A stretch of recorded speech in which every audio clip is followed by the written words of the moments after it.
नमस्कार, ये आकाशवाणी शिमला है। अब आप शशि चौहान से कोविड-19 पर विशेष समाचार सुनिए। देश भर में 18 वर्ष से अधिक आयु वर्ग के लिए सरकारी केंद्रों पर निशुल्क कोविड टीकाकरण अभियान जारी है। युवाओं से आग्रह है कि टीका लगवाएं और अन्य लोगों को भी इसके लिए प्रोत्साहित करें। कोविड स्वास्थ्य के लिए खतरा बना हुआ है, ऐसे में एहतियाती उपायों के पालन में कोताही न बरतें। जब तक जरूरी ना हो घर से बाहर ना निकलें और 3 सरल उपायों का पालन करें। मास्क लगाएं, 2 गज की सुरक्षित दूरी बनाए रखें, हाथ और मुंह साफ रखें। कोविड संबंधी जानकारी और मार्गदर्शन के लिए राष्ट्रीय हेल्पलाइन नंबर 01123978046 और 1075 पर संपर्क करें।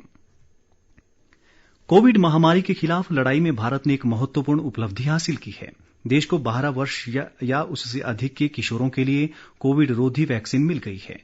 केंद्रीय औषध मानक नियंत्रण संगठन CDSCO ने देश में 12 वर्ष और उससे अधिक आयु वर्ग के बच्चों के लिए कैडिला हेल्थ केयर की DNA आधारित कोविड वैक्सीन जाइकोव-D के आपात उपयोग की अनुमति दे दी है। CDSCO की विशेषज्ञ समिति के परामर्श से तीसरे चरण के नैदानिक परीक्षण के परिणामों के मूल्यांकन के बाद इसे मंजूरी दी गई।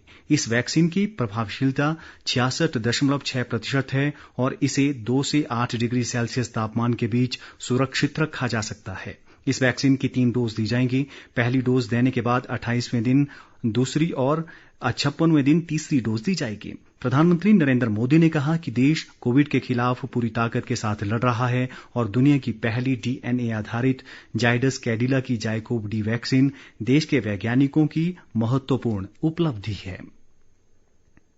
भारत ने आज कोविड टीकाकरण अभियान में 58 करोड़ का आंकड़ा पार कर लिया है।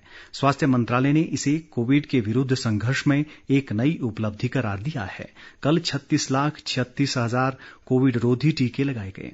देश में स्वस्थ होने की दर बढ़कर 97.54% हो गई है। पिछले वर्ष मार्च के बाद ये सबसे ऊंची दर है। कल 36,000 रोगी स्वस्थ हुए। अभी तक 3 करोड़ 15 लाख से अधिक रोगी संक्रमण से मुक्त हो चुके हैं। प्रदेश में बीती रात से अब तक कोरोना संक्रमण के 46 नए मामले सामने आए हैं। शिमला जिले में 20, चंबा में 15, मंडी में 10 जबकि कुल्लू में 1 नए मामले की पुष्टि हुई है। राज्य में अब तक 2,11,678 लोग संक्रमित हो चुके हैं। इनमें से 2,06,051 स्वस्थ हुए हैं। आज 267 लोग संक्रमण से स्वस्थ हुए हैं। वर्तमान में 2,052 मरीजों का उपचार चल रहा है। प्रदेश में कोरोना संक्रमण से अब तक 3,550 लोगों की मृत्यु हो चुकी है। प्रदेश में कोरोना संक्रमण की संभावित तीसरी लहर से निपटने के लिए सरकार द्वारा सभी तैयारियां की गई हैं। संक्रमण से निपटने के लिए ऊना के उपायुक्त राघव शर्मा ने भी जरूरी दिशा निर्देश जारी किए हैं। उन्होंने कहा कि कोविड-19 की रोकथाम के लिए प्रत्येक उपमंडल में पंचायतों व शहरी निकायों के समूहों को सेक्टरों में बांटा जाएगा। इनमें निगरानी के लिए संबंधित उपमंडल अधिकारियों द्वारा नोडल अधिकारी तैनात किए जाएंगे। उन्होंने बताया कि नोडल अधिकारी अपने अपने सेक्टर में विभिन्न संस्थानों में कोविड दिशा निर्देशों की पालना को लेकर दौरा व निरीक्षण करेंगे। बिलासपुर जिले में अब तक 3,58,450 लोगों का टीकाकरण किया गया है। उपायुक्त पंकज राय ने बताया कि वैक्सीन पूरी तरह सुरक्षित है। अब तक किसी को भी टीका लगाने से जिले में कोई गंभीर प्रतिकूल प्रभाव नहीं हुआ है।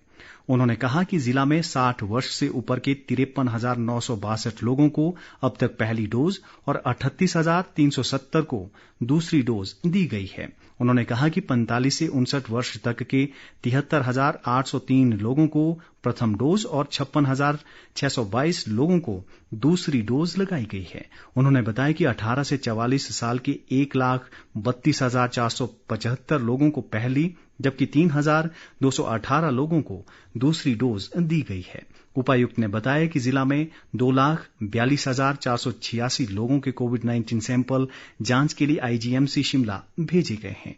इनमें से 2,28,998 सैंपल की रिपोर्ट नेगेटिव आई है। 13,256 रिपोर्ट पॉजिटिव पाई गई है। समाचार समाप्त हुए। नमस्कार।